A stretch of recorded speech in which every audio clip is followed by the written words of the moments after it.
Welcome back to the Giant Hot Takes podcast, your home for the hottest takes for the San Francisco Giants. Appreciate you guys joining me today. It's been 2 or 3 weeks now. Been wanting to start to post these a little bit more regularly now that my following's growing over on Instagram and Twitter. Before we get going, please hit that subscribe button on this video. We're at 206 now, which is fun, but still a lot smaller than all the other platforms. And kind of the reason I'm not as consistent here is these podcasts aren't doing as great. So just please make sure you subscribe. If you could share with a friend, would be awesome. You can follow us on Twitter or X at Giant Hot Takes, and then on Instagram at sfg.hot.takes. It's a fun week, I guess. Got the trade deadline on the 31st, which is Thursday. I'm filming this one 2:59 p.m. Pacific time, so just before the Verlander start tonight against the Pirates.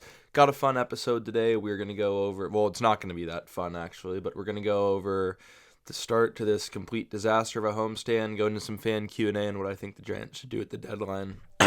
Wow, my voice just cut out. And what the Giants should do at the deadline. So we'll start on Friday. Giants obviously got swept in Toronto, and then they came into Atlanta, got blown out the first game. Birdsong literally couldn't throw a strike. Then they won back-to-back. Really thought that was kind of the turning point. Clawed back to like a game and a half out of a playoff spot. Had the Mets coming to town. Logan Webb, Friday night, was feeling very good. He lays another egg. 4 innings, 8 hits, 1 walk, 6 earned runs. Been 3 straight pretty bad starts for Webb. Wasn't awesome in Oakland, was horrible in Toronto, was bad against the Dodgers, and then was probably his worst start of the season against the Mets. Just didn't have it, was getting really hit around. Last thing this team needed was a bad Logan Webb start. Offense showed 0 signs of life. I mean, they're getting hits now. They had 9 hits here. Ramos had 2. Devers had 1. Adames had 1. Jung-Hoo Lee's actually having a pretty good homestand, 2 for 4. 0 for 8 with runners in scoring position. That will be the key takeaway from this series is they can't hit with runners in scoring position. They do not have a guy where they go out there and be like, dude, I'm going to be the guy. I'm going to go get the big hit. They've had the guy. It's been Chapman and Adames later on in this series, but it's not nearly enough when you're just getting one big hit a series or one big hit a game. I mean, if they just got one big hit a game, they just need a base hit up the middle with the bases loaded. This team would be in a hell of a different spot. But they lose that one, 8-1, wasn't even particularly close. Lights got put out early. Rolling into game 2, Robbie Ray on the bump. He throws very well. 5.2 innings, 2 earned runs, walks 3. He was a little bit wild, strikes out 3. Can't really ever complain about that. Offensively, kind of more of the same. They're getting hits, which is nice. They haven't gotten hits in a while. They get 9 hits again today. Flores has 2, Chapman, Adames, Devers, Ramos, all tag 1. Jung-Hoo Lee has 3, which is just awesome to see.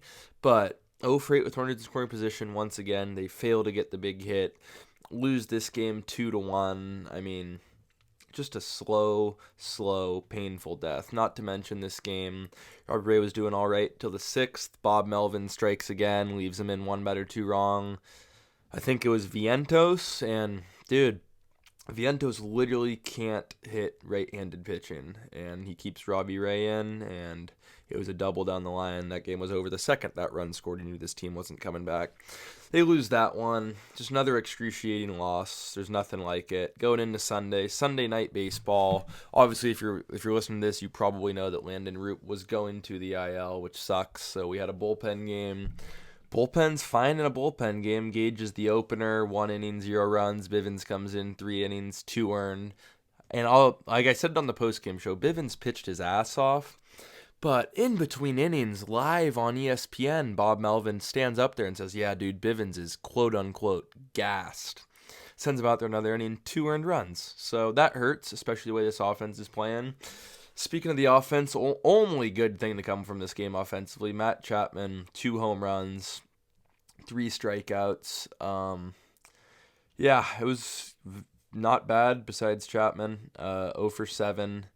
Runners in scoring position, I believe they went 0 for 23 this series. So as long as they keep doing shit like this and not getting with hits with runners in scoring position, they're not going anywhere. Randy Rodriguez tweeted out he's the best reliever in baseball, gets out of the first inning unscathed.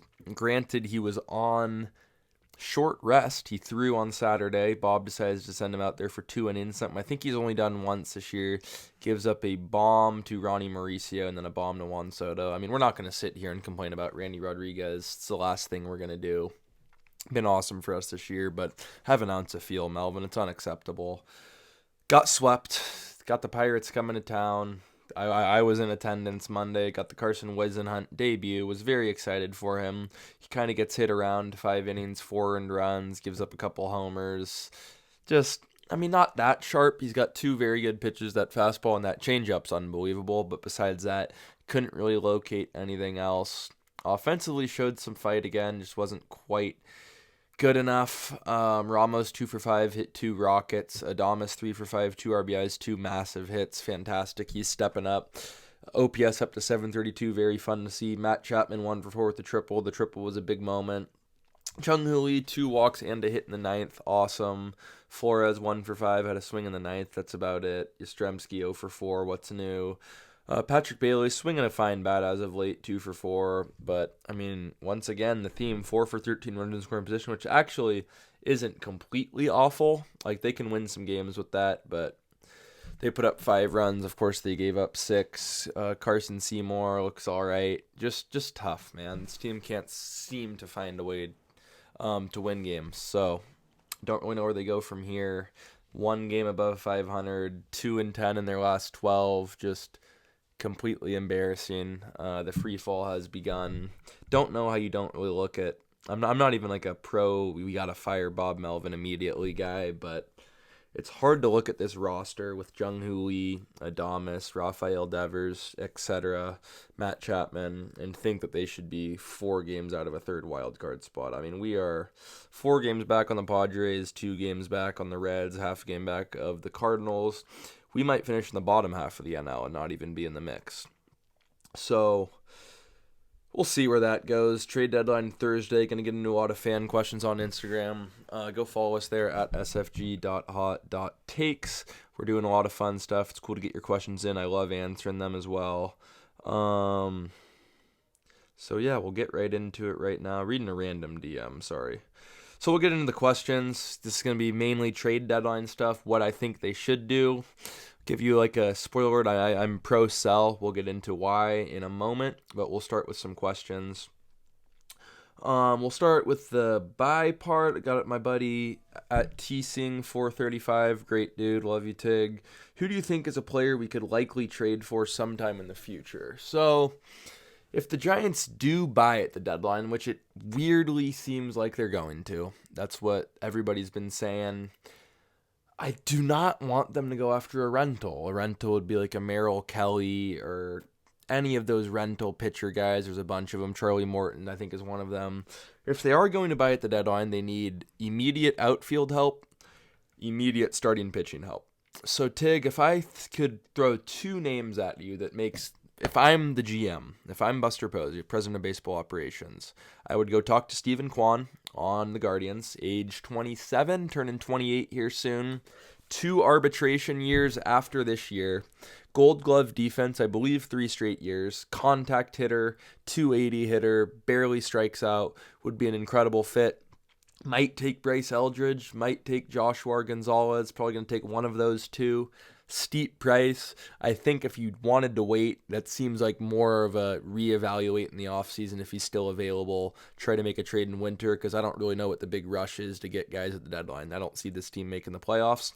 On the pitching side of things, it's going to take a haul, and I don't think they do it, but one of 2 guys, Edward Cabrera on the Marlins, 3 years of team control after this year, or maybe 4, throws gas up to 102 at the fastball. We've seen him a couple times this year. Very good player. And also Joe Ryan on the Twins. 2 years of team control, Bay Area kid, sub-3 ERA guy, legitimate ace, potentially a better pitcher than Logan Webb. Would be very fun 1-2-3 punch with either of those guys. Think they probably cost Bryce Eldridge. I'm not pro trading Bryce Eldridge for a pitcher. I don't think there's many guys in the league I'd trade Bryce Eldridge for. So that's kind of where I stand on it. We'll go into a pros and cons. Got a better question to break down my deadline approach, but that's kind of the 3 guys I'd see us trading for: Stephen Kwan, Edward Cabrera, or Joe Ryan. This is from Lil Nick 2.0 _ Jung-Hoo Lee. It's a cool name, man. He says, do you think we will buy at the deadline? I mean, I really don't know. I've seen up to a week and a half ago, people were saying Giants are going to be aggressive buyers. They're in the starting pitcher market heavily. Haven't really seen much on the bat front. I know Luis Robert Jr. is out there. Haven't really seen many names connected to the Giants there. But, I mean, Buster Posey, love it or hate it. I enjoy that he's trying to win games, but I worry that his ego is going to get in the way and try to buy. So I really think he's seen how this team's played down in the last 12 games, 2-10. I don't think they're going to as aggressively buy anymore. If they do buy, then it will be somebody like an Edward Cabrera, a Steven Kwan with team control, because 2026 still has a chance to shape up to be a pretty fun year. They clear a lot of salaries, getting guys like Yaz, Tyler Rogers out of there. So we'll see, but if they do buy, I'd be shocked if it's a rental, and I'd be quite pissed if it's a rental. So go get a guy with control if you're going to do it. E. Silvera, 999. Will Bob Melvin be gone sooner than later? I mean, they picked up his team option. Doesn't necessarily mean they can't move off of him at the end of the year, but you listen to the organization. Obviously, Buster Posey's not going to come out and say, like he's going to start dissing Bob Melvin in the public, but he's been very positive about him. He gave him the extension through 2026, so I think we at least have one more year at Bob Melvin after this year, which can't say I'm excited about that. AllSF Giants, awesome account. Go follow them on Instagram at AllSF Giants. Explain your thoughts on why the Giants should buy and why they should sell. So I will start on the buy side of things. If you're looking around the National League right now, the San Diego Padres, pretty good team. I don't think they're that great. I don't think the rest of the league is that scared by them. Their offense is just as bad as us or worse. Their pitching spot's in a worse spot than us. Their bullpen's faltering. Very good bullpen. It's the strength of their team. Hasn't been as great recently. They're 9 games above 500. We're 1 game. We're 4 back. I could see a world where Giants fans in the Giants front office are like, there's 56 games left. 56 games left. If we get 1 or 2 more guys, a starting pitcher, maybe 1 more bat, and like a reliever, maybe we can make up that ground. So that's where I could see them going out and getting a guy with control. I still think they shouldn't go rental route. They're not going to win the World Series this year, most likely. If they go out and get a guy with control, they say, hey, you know what? I love Bryce Eldridge. Not a big prospect guy. As Posey's seen, he doesn't really seem to care about prospects that much. He says, okay, like a Joe Ryan, including, like add him to a rotation with Logan Webb and Joe Ryan and Robbie Ray and Landon Roop, and maybe you sign another guy in the offseason, you can start to see, okay, maybe we make up 4 games this season, and if not, then we have a very good rotation, or we pick up a very good hitter like Luis Robert Jr. for next year. So that's where I see them buying. I don't see them going rental. I see them getting an Ed Cabrera, a Steven Kwan, a Joe Ryan, one of those guys where it doesn't completely take you out of the running for 2025, might even help enough to cover a 4-game difference. Still think it's a long shot. Don't think many guys push the needle that much, while also setting yourself up for 26. So that's the approach I see for buying. I think especially with all the reports coming out from Rosenthal, the Giants don't know their direction. I think they're way less likely to go the rental route, like a Mitch Keller or a lot of those rental pitchers. I don't have them off the top of my head. Why the Giants should sell. So there's not that many pieces to sell. I'll break down why. I tweeted out initially I thought we should trade Robbie Ray. I've kind of been talked off it. Contract through 2026. You need him next year. 2026 actually looks like a very promising year if you get a guy like Eldridge to pan out and have another good offseason. So I can understand the need to not sell there. But a name that's really been floating around is Camilo Dval. 2 or 3 more years of control. Don't have the contract off the top of my head. He's a closer experience, sub-3 ERA.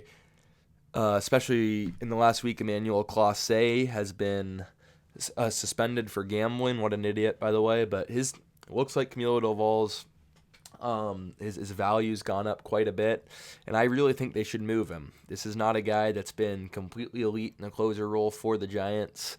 Has definitely blown his fair share of games. Not to say he's not a very good reliever. You can always use good relievers. But if they were to trade Dval and get a potential big league ready guy, I don't know the position, don't know the player, don't know the team. A big league ready guy and a top 10 prospect, I don't see why you don't do it. You have a guy like Randy Rodriguez could close games, Ryan Walker could close games, Eric Miller could close games, even Tyler Rogers right now could close games. So I definitely think they should trade Dval sometime in the next 2 days. The value's never going to be higher. He's had a very good year. Some contending team would want to give up a good haul for that. Other guys we could move, Mike Yastrzemski, fine Giant. You're not going to get much for him. It's more so just to move off him to see what you have in a guy like Matos or Luciano or McRae. Probably not going to get better production than what you're getting from Yaz right now out of any of those guys, so it would essentially be punting. But, I mean, Yaz is brutal, man. I think they should move off Yaz. Just see what you got, or maybe go trade. If you move off Yaz, go trade for another outfitter with control. I know it's not that easy. Move off him. Flores, awesome year for him this year. Had a lot of awesome moments as a Giant. But, I mean, he doesn't need to be eating up DHABs, especially not the way we have Eldridge waiting in the wings. We could have, I mean, you got to see what you have in Luciano. I mean, Luciano's a guy you should look to sell as well. Value's not that high, but probably got to move off him. So they definitely have some moves to make. I'm more the pro sell Dval. I could see them doing a little bit of both. You sell like a Dval, you sell like a Yastrzemski, you maybe buy a starting pitcher with some control. So we'll see what they do here. It's mainly, even at the start of the year, it's kind of been just building towards 2026, as tough as it is to say. But just build towards 2026 and beyond is my one ask, whether you buy or sell. At Everything New York Yankee says this team needs to sell.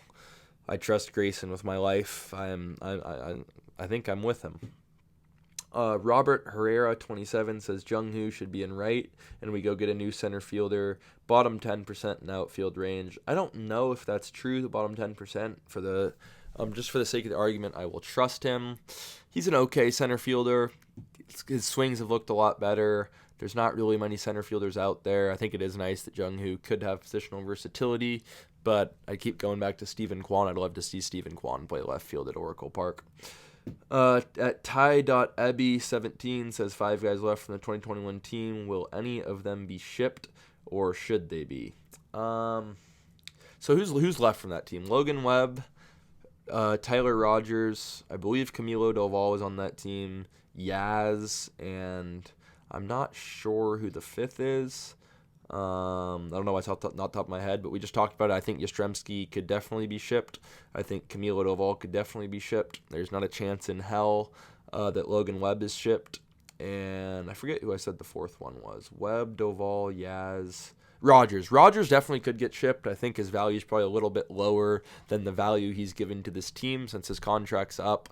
But if you could get something for Rogers, maybe somebody overpays, I'd be down because his contract's up. He's probably going to get $10 to $15 million a year in the offseason. Don't quite know that he's worth that. So definitely worth exploring.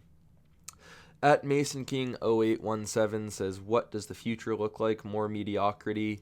I don't think it's that mediocre, but it's definitely a big deadline. 2026 is shaping up pretty nice. If I would have told you last year we have a core of Rafael Devers, Adames, Chapman, Jung-Hoo Lee, Elliot Ramos, you would have been feeling pretty good. So give him another offseason to try to build around that. Probably need one more hitter. Hopefully Eldridge pans out. If you get one more hitter in the offseason, he's a good hitter. Not even an all-star, just a solid player. And Bryce Eldridge, not even hits like a superstar, but if he pans out just a little bit, kind of a glimpse of Nick Kurtz, if you can get him to, if Eldridge can hit you 20 to 30 home runs next year and hit 240, then that's a big time get for this offense. And at first base, we've had no production there. So the future, there's definitely some things to be excited about. If we want to talk about the lower farm, could do a whole nother episode on that. But Joshua Gonzalez, our 17-year-old phenom, just got updated today. He was unranked, and then Fangraphs has him up to the number 27 overall prospect in the league, so that's cool to see. Johnny Level just got promoted to San Jose, Single. So there's some fun names down there in the farm, so keep the faith a little bit. At Aiden.Antar, is there any shot Posey sells at the deadline, or is he committed to buying? Kind of already got into that. I think could see a little bit of both. Could see him buying, but I don't think he's going to sell and do a complete rebuild. Talking Giants posted a question, but it was from SF Giants today on Twitter. He says the trade deadline approach is buy players with control through at least 26. I've said that. He said He also says you should sell guys you can live without, Yaz, Flores, etc. Listen to offers for Ray, Dval, keep unless you get an overpay. Don't fucking touch any rentals. Couldn't have said it better myself. That's my approach. At Nolan _ Gnaz Dewitsky 3026, should the Giants try to get a haul if they trade Yaz, Dval, or someone else? Yaz isn't bringing in a haul. Kind of got into Dval. Could get a little bit of a haul for that, but nothing where you're netting like a top 50 prospect or like an MLB All-Star. But, I mean, we'll see. DeGulio1, who's your favorite childhood Giant? Easiest answer is Mad Bum and Posey, but, I mean, my favorite answer, I'm a huge Joe Panic guy. Loved watching him play second base, hitting some bombs. It's easily my favorite Giant of all time. Kind of a random one, threw you a curveball, but Joe Panic's the man. Lil Nickerson says, in your opinion, how do we save the season if it can be salvaged? I don't think this, I mean, if the season gets salvaged, you're looking at a third wild card spot, getting ahead of the Padres, and I don't see this team making a deep postseason run, so what's the point to go out and buy a bunch of rentals? So if they were to salvage the season, it looks something like going out and trading for 2 starters, a right fielder, and potentially Brandon Lowe on the Rays and a second baseman. I don't think that's worth doing this year. They can reevaluate in the winter. Not giving up on the season, going to root like hell for this team to make the playoffs, but not worth sacrificing the farm this year, in my opinion. Kind of the same thing, Joey Valencia. Do you have any ounce of hope left? I try to stay positive, but it's really hard with Melvin here. I'm always going to believe. I mean, 56 games, it's just over 2 months of games. A lot of shit can change in that time frame. But it's getting harder to see how this team is going to, A, make the playoffs, and B, make a deep postseason run, which is the point if you make the playoffs, right? This isn't an organization where you're just going to make the playoffs, get swept in the wild card, and think it's a great year. So I kind of see it as, if you're going to go out and buy the stuff just to make the third wild card, like, what are you actually doing it for? Matthew Sprague 12 says, do we call up Eldridge and give him MLB reps if our postseason chances fade even more? Last thing we're going to do is rush Bryce Eldridge. I saw even your Dynasty Show post. If they do bring him up, expect it to be at the earliest August 31st because they're going to want him to keep his rookie eligibility, which is 150 at-bats or less, and try to give him a chance to win Rookie of the Year next year. If he does that, awesome for Bryce and awesome for the organization because it gets us a draft pick back. So wouldn't expect him anytime soon. If you do see him, it'll be late August, early September, whether they're in it or out of the race. But do not rush a 20-year-old prep bat. At max.cooper1 says, when is Devers' walk-off splash hit come in? Dude, I want to see Devers just hit a fucking splash hit. We'll see. Thought he had one last night. Fooled the hell out of me. Colin Mac _ I don't know if you felt this at the game last night. The ballpark is dead, in my opinion. No energy. I'm going to have to kind of disagree. If you're at Oracle Park, and I wasn't happy, but it's so hard to not be happy at Oracle Park. You look around, it's a bunch of cool-ass fans. It's supposed to be a cool team. Beautiful, beautiful aesthetics. It's really cool. But I can see what you mean. It's hard to get fired up about a Bob Melvin team. The guy's snail. I mean, he can't fire up. He can't ignite a match. I'd be surprised if Bob Melvin could go and barbecue for his family. He can't strike a match. He can't get any sort of electricity, energy. So I can see what you mean, but Oracle Park's still incredible, and I just want to see postseason baseball there so bad, man. At Luke 435, what should they do with Yaz before the deadline or going on to next season? All I know is he better not be here next season in a starting role. If he comes back as the 4th outfielder, sure, but there's no fucking reason he should be out there every day in 2026. He shouldn't even be out there every day this year, but it's kind of what we have. At Clifton 42, with most of our team locked up plus a ton of money committed, how do we get more competitive? So it's a lot of money committed this year, but if you really look, if you dive into the details of these contracts, you have Tyler Rogers coming off the books at around $10 million, Mike Yastrzemski off the books at like $11 million. There's a couple other names. I don't really have it on me right now to be truthful with you, but I think they clear up 40 or 50 million in the offseason just by doing nothing. So there's actually going to be, technically, if they wanted to go get Kyle Tucker, not saying they have any chance to get Kyle Tucker, but it's within the budget to do that without going over the tax too bad. So they have some money to play with. They're going to need to get more competitive in right field. They are going to need to add a starting pitcher or two in the offseason.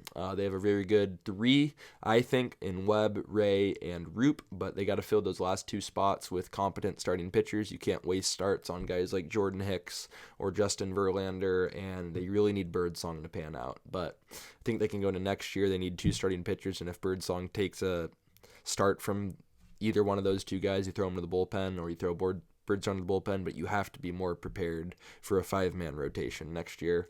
So that, another bat, and they do have a chance because they got Eldridge coming, so we'll see.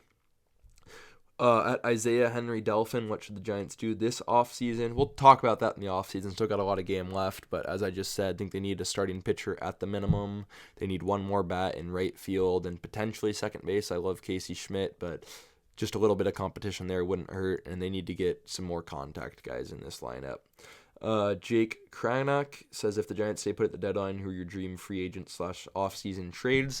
Haven't dove into it too much, but I've said it plenty of times on here and on social media. Framber Valdez is my dream off-season target. Contracts up, highest ground ball rate in the league. You have a 3-headed monster of Logan Webb, Framber Valdez, Robbie Ray, and then you go Landon Roop, and then at that point it doesn't even matter who the 5th starter is, but I mean you can get somebody for cheap to fill those 5th starts. At Rhett Pool 3, why can't we hit with runners in scoring position? Rhett, if I had an answer for this, I'd probably be coaching the team. They can't do it. It falls on management. It falls on Pat Burrell. It falls on the individual hitters more than anybody, but it's completely embarrassing to watch them hit with runners in scoring position, and it's the reason this team has gone nowhere and will continue to go nowhere as long as this goes on. So, was not that organized of an episode. Appreciate you guys tuning in. We'll see what they do at the deadline. I'll have a reaction to the trade deadline drop in sometime this weekend, I hope. Please subscribe, share this with a friend. Appreciate you guys tuning in. Love you guys all.